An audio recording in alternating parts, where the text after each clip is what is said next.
The brass pendulum swings like a guillotine, 1 inch from my throat.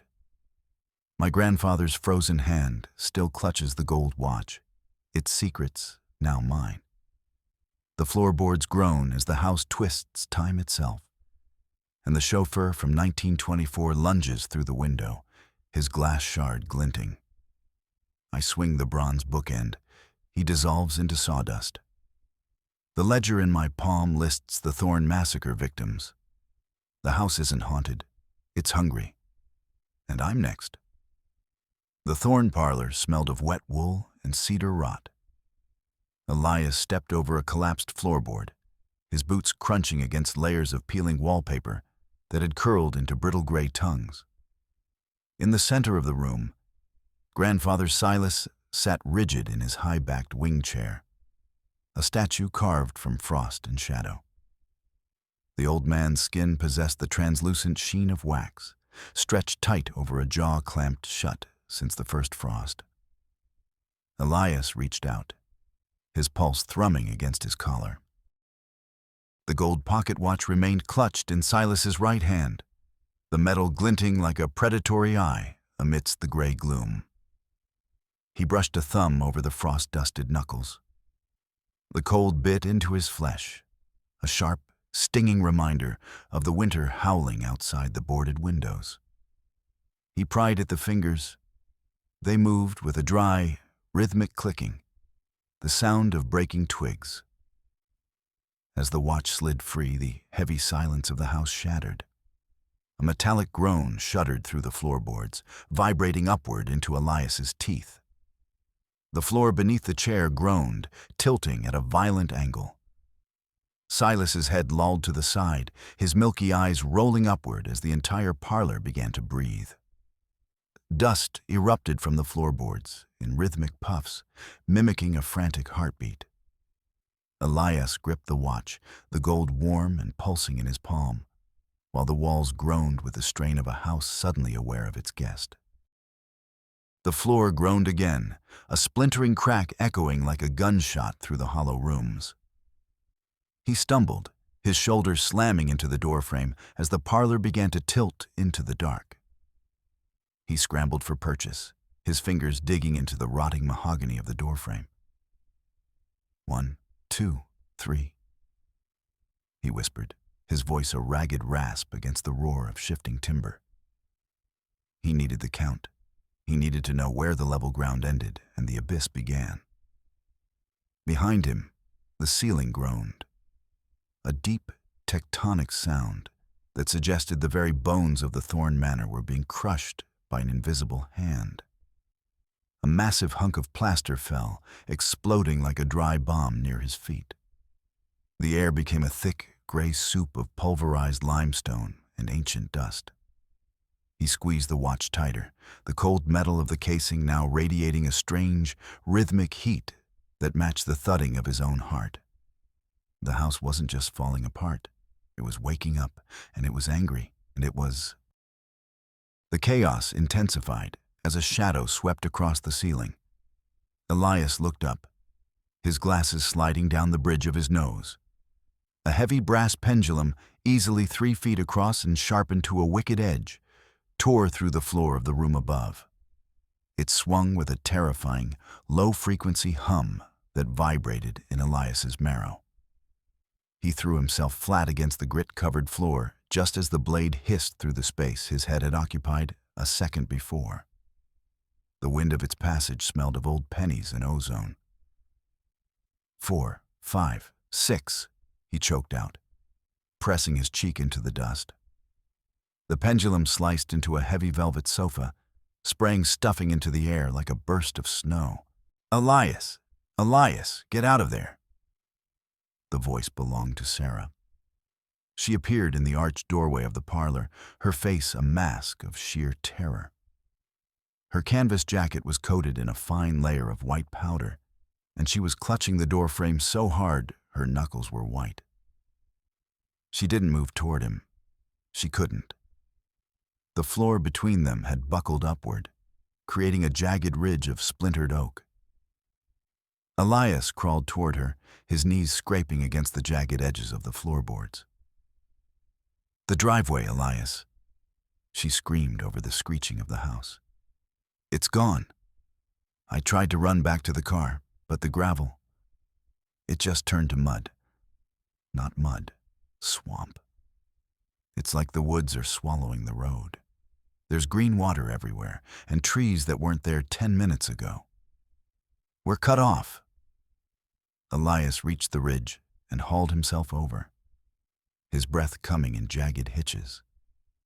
He grabbed Sarah's hand, his fingers cold against her skin. Stay close, he commanded, though his own voice trembled. We need to find a way to the servants' entrance. The stone foundation is thicker there. It's safer.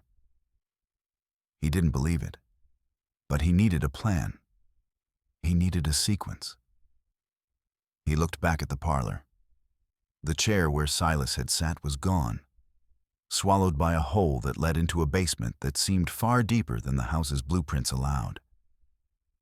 They hadn't made it 5 feet into the hallway when the sound of shattering glass erupted behind them. It wasn't the sound of a window breaking from the wind. It was the sound of a deliberate entry. Elias spun around, pushing Sarah behind him. A man was climbing through the jagged remains of the parlor window. He wore a heavy wool chauffeur's coat with brass buttons that caught the dim, flickering light of the hallway. His cap was pulled low, but Elias could see his eyes. They were flat, like 2 coins resting on a dead man's face. In his hand, he gripped a long, triangular shard of window glass.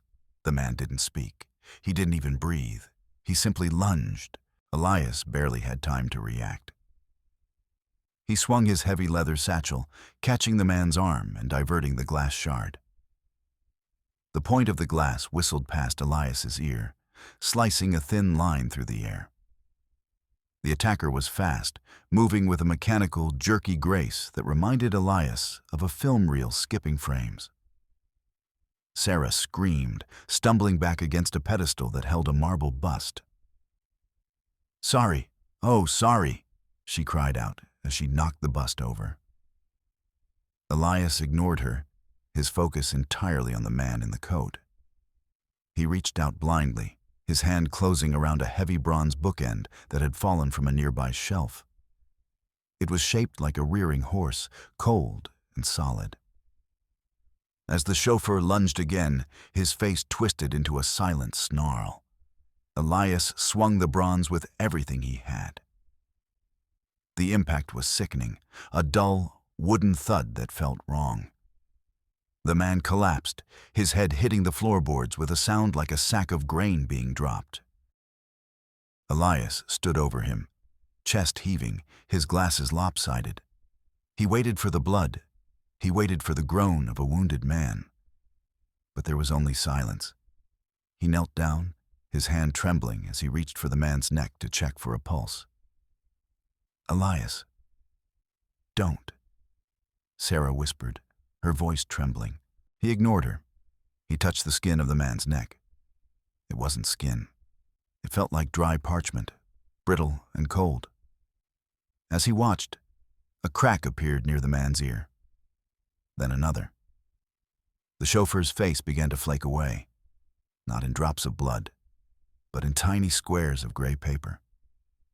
Underneath the clothes, there was no flesh, no bone. There was only a dense, packed mass of sawdust and yellowed strips of newsprint from a century ago. "He's not real," Elias breathed, his voice barely audible over the groaning walls. The house, it's building things. It's using the past to fill the space.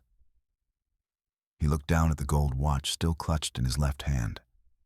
The glass face was fogging from the heat of his palm. He noticed a small recessed catch on the side of the casing, hidden under a layer of grime. He pressed it. The back of the watch popped open, revealing not gears and springs, but a tightly folded piece of vellum. He pulled it out with trembling fingers. It wasn't a map. It was a list. October 12th, 1924. The Thorne Massacre. Underneath the heading were names, dozens of them, and at the very bottom, written in a cramped, frantic hand that matched his grandfather's journals, was a single entry. The sacrifice must be of the blood, one for the clock and the clock for all. "We have to go," Elias said, his voice suddenly cold. The logic of the situation was settling in, and it was far worse than a haunting. "The house isn't just changing, Sarah. It's resetting. And we're on the menu." They turned to run, but the hallway was already different. The modern floral wallpaper was curling back like scorched skin, revealing shimmering, expensive silk panels in a deep burgundy. The smell of cedar rot was being replaced by something cloying and sweet. The scent of thousands of lilies, the kind used at a wake. Elias reached into his pocket for his phone, desperate to call for help, to find some tether to the world outside. He pulled it out, but the weight was wrong. The sleek glass and aluminum had become a heavy, shapeless mass. As he watched, the screen boobled and ran like wax. The internal components, the chips, the wires, the battery, liquefied, turning into a puddle of molten lead that burned through the fabric of his pocket and hissed as it hit the floor. "My phone," he gasped, shaking his hand as a drop of hot metal singed his skin. "It's gone. Everything from our time. It's being rejected." "Elias, look at your clothes." Sarah pointed, her voice rising in pitch. His Gore-Tex jacket was thinning, the synthetic fibers unraveling and reforming into heavy, scratchy tweed. Her own field jacket was becoming a structured wool coat. The house was stripping them of their century, dressing them like dolls for a play they didn't know the lines to. "The servants' entrance," Elias shouted, grabbing her arm. "Move, 1, 2, 3, 4. They sprinted down the narrowing corridor, their footsteps sounding like gunshots on the now polished wood. They reached the heavy oak door that led to the back gardens, the one Elias had used only an hour ago. He grabbed the brass handle and shoved. It didn't budge. It didn't even rattle. He threw his shoulder against it, but the wood felt as solid as a mountain. As they watched, the grain of the wood began to blur. The handle sank into the surface, disappearing like a stone dropped into a pond. Red bricks began to sprout from the edges of the frame, knitting together with impossible speed. Within seconds, the door was gone. In its place stood a solid, weathered wall of masonry that looked like it had been there for 100 years. "We're sealed in," Sarah whispered. She reached out and touched the brick. It was ice cold. "Elias, I'm sorry. I'm so sorry I came here with you. I came." "Don't apologize to the wall, Sarah." Elias snapped, his anxiety manifesting as sharp, brittle anger. "Think. There's always a way out. A house is a system. Every system has a leak." He led her toward the kitchen, the only other route to the lower levels. As they stepped onto the white marble floor, the air changed. It was hot here, stiflingly hot, as if a dozen industrial ovens were roaring at full capacity. The smell of roasting meat filled the air, but it was tainted with a metallic tang of blood. A record player sat on a side table. It was an old Victrola, its brass horn tarnished. There was no needle on the arm and no record on the platter. Yet a jaunty, frantic jazz tune began to pour from the horn. The music was tinny and distorted, skipping every few beats like a heartbeat with a murmur. "Who's there?" Elias called out, his hand closing around the bronze bookend again. A shadow detached itself from the pantry. A man in a blood-stained apron stepped into the light. He was tall, with arms like knotted rope and a face that looked like it had been carved from a turnip. In his right hand, he held a meat cleaver. The steel was pitted and dark, but the edge gleamed with a terrifying sharpness. Thief, the man rumbled. His voice sounded like stones grinding together in a deep well. Master said no one goes in the larder. Master said the meat is for the guests. We aren't thieves, Sarah said, her voice trembling. We're just trying to leave, please. The cook didn't listen. He raised the cleaver and charged. He moved with a heavy, thumping gait that made the copper pots hanging from the ceiling ring like bells. Elias pushed Sarah behind a central island, topped with a massive slab of butcher block. The cleaver came down, burying itself 3 inches deep into the wood exactly where Elias's hand had been.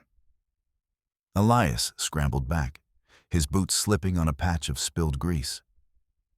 The cook yanked the blade free with a wet schlick and swung again, a horizontal arc aimed at Elias's throat. Elias ducked, the wind of the blade whistling over his head. He felt a sharp, stinging heat in his upper arm. He looked down. The tip of the cleaver had caught him, slicing through the tweed of his new jacket and deep into the flesh.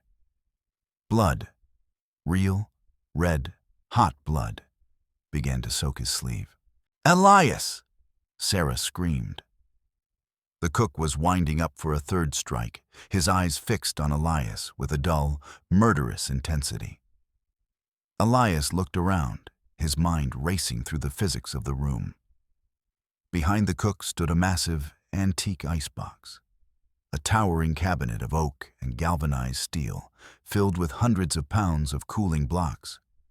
As the cook lunged forward, Elias didn't retreat. He dived low, rolling past the man's legs. He reached the icebox and put his shoulder against it, screaming with the effort. His boots found purchase on the rug, and the massive unit groaned. The cook turned, raising the cleaver high, but he was too slow. The icebox tilted, its center of gravity shifting past the point of no return. With a deafening crash, it toppled forward. The cook had no time to scream. The weight of the steel and oak slammed into him, pinning him against the heavy cast-iron stove. A cloud of white frost and soot erupted into the air. The cook's legs kicked once, twice, and then went still. Elias slumped against the wall, clutching his arm. The pain was a throbbing, rhythmic pulse that made his vision swim. 1, 2, 3, he gasped, trying to stay conscious. The count. I need the count. Sarah was at his side in an instant, ripping a strip of cloth from her own apron. When had she started wearing an apron? To bind his wound. You're bleeding, Elias. You're really bleeding. This isn't sawdust. The house, it's getting stronger, Elias wheezed.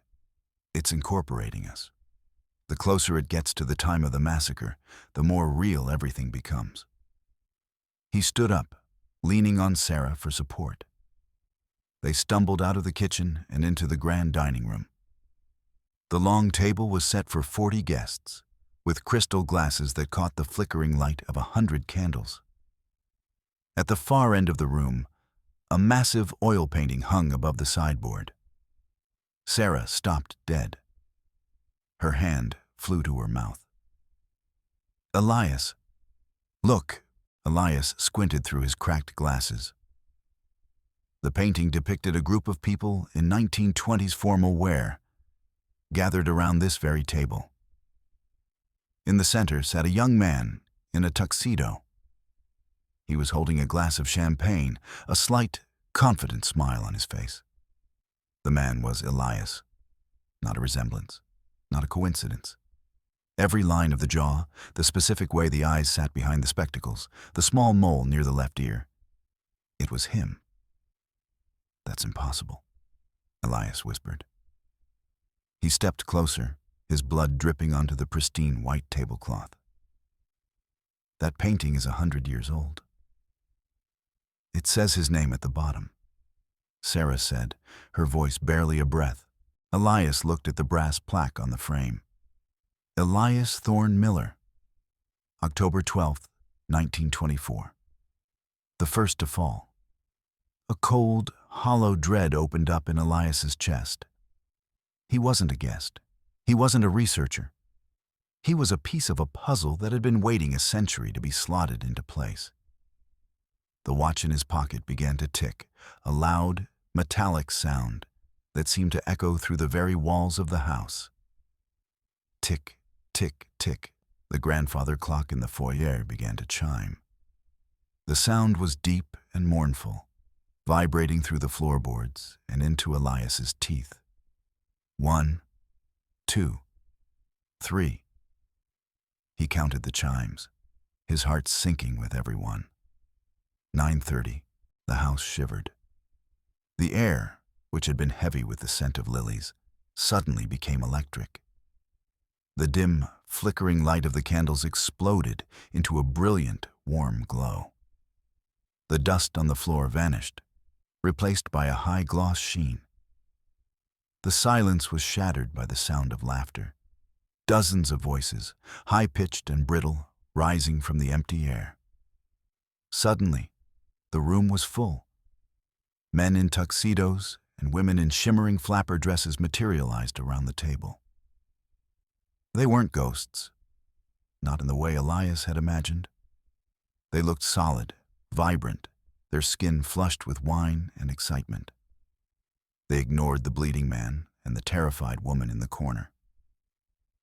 "Elias, darling," a woman in a beaded dress chirped, walking right through the space where the icebox had been. "You're late for your own toast. You know how Silas gets when the schedule slips, you know?" She laughed, a high staccato sound, and tapped Elias on the shoulder. Her hand was warm. "We have to get the key," Elias whispered to Sarah, his eyes darting around the room. "The master key. My grandfather's journals mentioned it. He said it was the only thing that could override the gears of the estate. It's in the study." They pushed through the crowd of laughing spirits, who smelled of expensive gin and French perfume. The guests were a wall of silk and wool pressing in on them, their you-knows and ha-has creating a dizzying cacophony. They reached the study, a room lined with towering mahogany bookshelves. Elias scrambled to the desk, his hands frantic. He remembered a specific book his father had mentioned in the notebook, The Mechanics of Time. He found it on the third shelf. He pulled it down and realized it wasn't a book at all, but a hollowed-out box. Inside lay a key. It was heavy, made of a shimmering, iridescent metal that seemed to change color as he moved it. It felt like a solid piece of moonlight. "I have it," Elias gasped, showing it to Sarah. "This is it. This has to be the way out.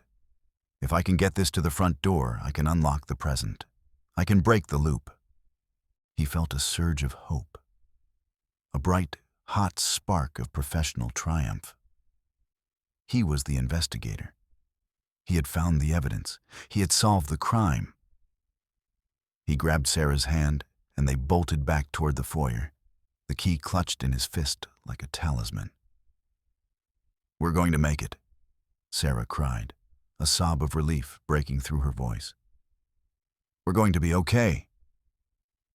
They reached the grand staircase, but a shadow stepped out from behind a velvet curtain.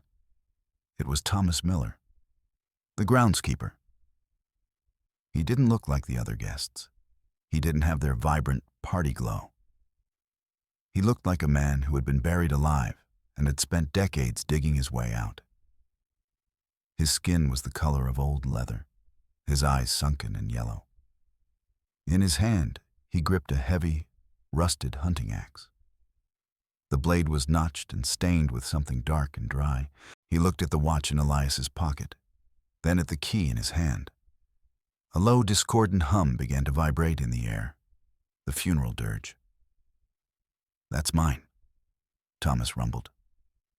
He stepped forward, the floorboards groaning under his weight. "The watch, the key, the life. You're just the echo boy. I'm the one who stays." "Run," Elias shouted. They scrambled up the stairs. Thomas following with a slow, relentless pace. Every time his heavy boots hit a step, the house seemed to flinch. The walls began to pulse, the silk wallpaper rippling like a heartbeat. The corridor ahead of them stretched, the perspective warping until the door to the foyer seemed miles away.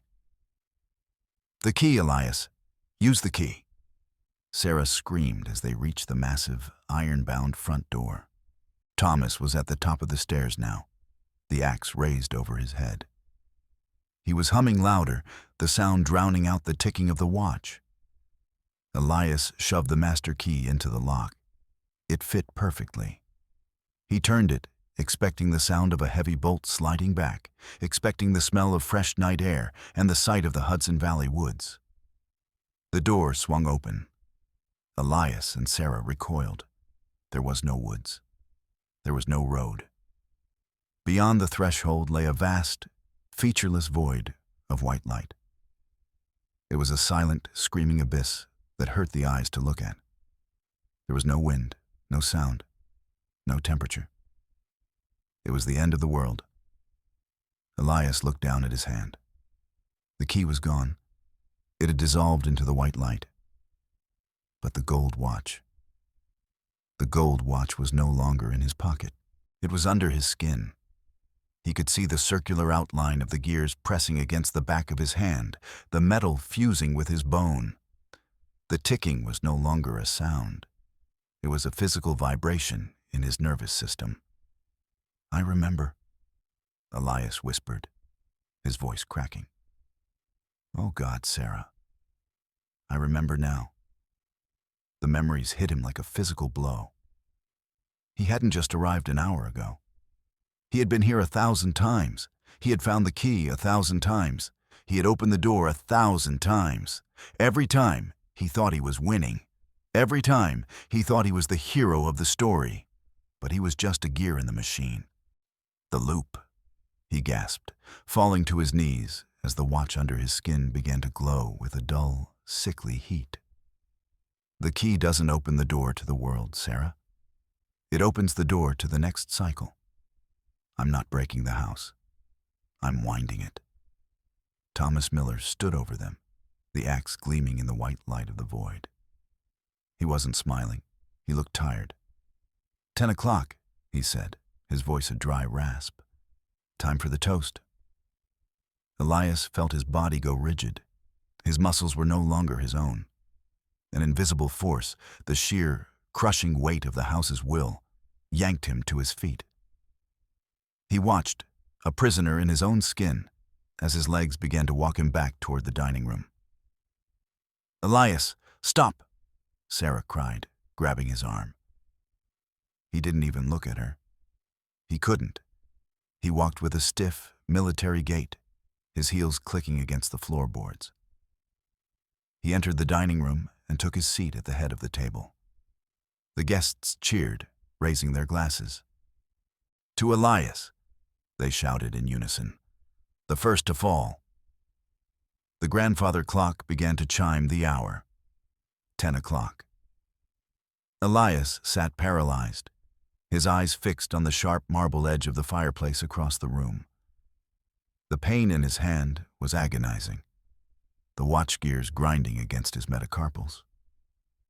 He realized then that the watch glass, the one piece of the past he had brought from the present, was the only thing that didn't belong. It didn't reflect the 1924 light. It looked dull, like a dead eye. It was the flaw, the one piece of the present that the house couldn't digest. With a scream of pure, agonizing will, Elias forced his right hand to move. It felt like trying to lift a mountain. His arm shook, the muscles tearing under the strain. He lunged out of the chair, knocking over a crystal decanter of wine. He didn't run for the door. He ran for the fireplace. "No!" Thomas roared, swinging the axe. The blade caught Elias in the shoulder, a glancing blow that sent a spray of blood across the white marble. But Elias didn't stop. He slammed his left hand, the hand with the watch fused inside it, against the sharp, jagged corner of the fireplace mantel. The sound was like a gunshot. The glass face of the watch shattered. For a heartbeat, there was absolute silence. Then the house screamed. It wasn't a human sound. It was the sound of 1,000 years of rot and grief being released at once. The white light from the foyer rushed into the room, but it wasn't white anymore. It was gray, heavy, and smelled of wood smoke. The guests didn't vanish. They disintegrated. Their skin turned to ash, their clothes to dust, their laughter to the sound of wind in dry leaves. The vibrant ballroom faded, the silk wallpaper turning to gray tongues of rot before Elias's eyes. Thomas Miller stood in the center of the room, his axe falling from his hands. He looked at Elias, and for the first time, his eyes weren't yellow. They were blue. "Thank you," he whispered. Then his flesh withered. His clothes tattered and fell. In the space of 3 breaths, the groundskeeper became a skeleton, and then a pile of white bone meal on the floor. Elias slumped against the cold, soot-stained hearth. He was back in the rotting parlor. The sun was rising, a pale, weak light filtering through the boarded windows. The house was silent, not the silence of a predator waiting, but the silence of a grave. He looked at his hand. The watch was gone. In its place was a deep, circular scar, the skin puckered and white in the shape of a clock face. His hair, which had been dark an hour ago, was now the color of salt. He found a piece of paper caught in the floorboards near his feet. It was a letter, the ink faded but legible. "To my descendants," it read. "I stole the time. I thought I could fix the mistakes of 1924 by living them forever. I was wrong. The only way to win is to let the clock stop. Forgive me. Silas." Elias stood up, his joints popping like dry twigs. He looked for Sarah, but she was already outside, standing on the edge of the empty lot where the house had once been. There was no mansion. There was no estate. There was only a rectangular scar in the earth, overgrown with weeds and gray moss. A single rusted mailbox stood at the edge of the property. Elias walked toward her, his boots heavy in the tall grass. He didn't count the steps. He didn't look back. He felt a grim, cold peace settling over him. The truth hadn't saved him, and it hadn't made him whole. But it had stopped the ticking. He reached the road and looked out at the Hudson Valley. The clouds were still low, the trees still leaning away from the river. But the air tasted like rain, not lilies. He began to walk, a man with a scar on his hand and a hollow in his chest, finally moving forward into a day that didn't have a schedule.